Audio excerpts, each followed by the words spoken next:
So you may be thinking, if you're watching this, why is Andy wearing a cycle helmet and sweating?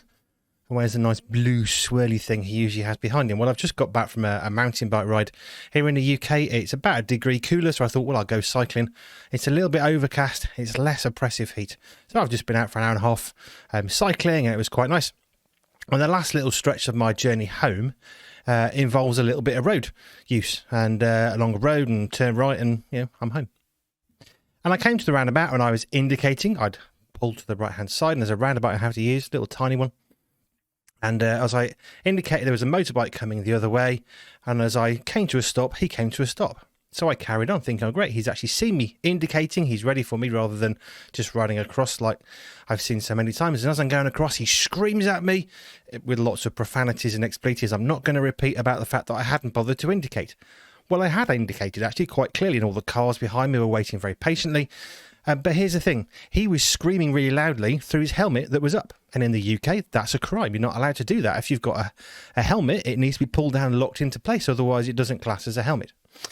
If he'd had it pulled down and not up in the way, he'd have actually seen my indication with my arm very clearly. So he screams off and he's all angry. And it got me thinking about how we judge situations, and sometimes what we see is really not what we're seeing. If he'd actually been riding legally rather than illegally, as he should do as a much older gentleman on a bike, he would have actually been able to see everything around him. And the thing on bikes is you have to try and be aware of everything. I'm a biker, I'm a trucker, I know how to do those things and what needs to happen. And one of the things you always are really careful of is you make sure you know what's going around you. Field of vision is so important. Because he had his helmet up, he couldn't actually see what I was doing quite clearly. So before we go off shouting at people and judging people for how terrible they are, you've done this, let's make sure we haven't got things blocking our eyes.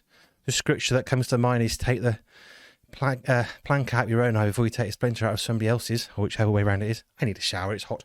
But let's be careful not to make judgments of people. And if we're going to make comments to people to help them in a positive way, let's make sure we haven't got blinkers on so we can't physically see something and then make a complete fool of ourselves, which is sadly what this individual did today, which I felt sorry for him because it's hot and he made a fool of himself. So let's not do that. Let's live peaceable lives for Jesus.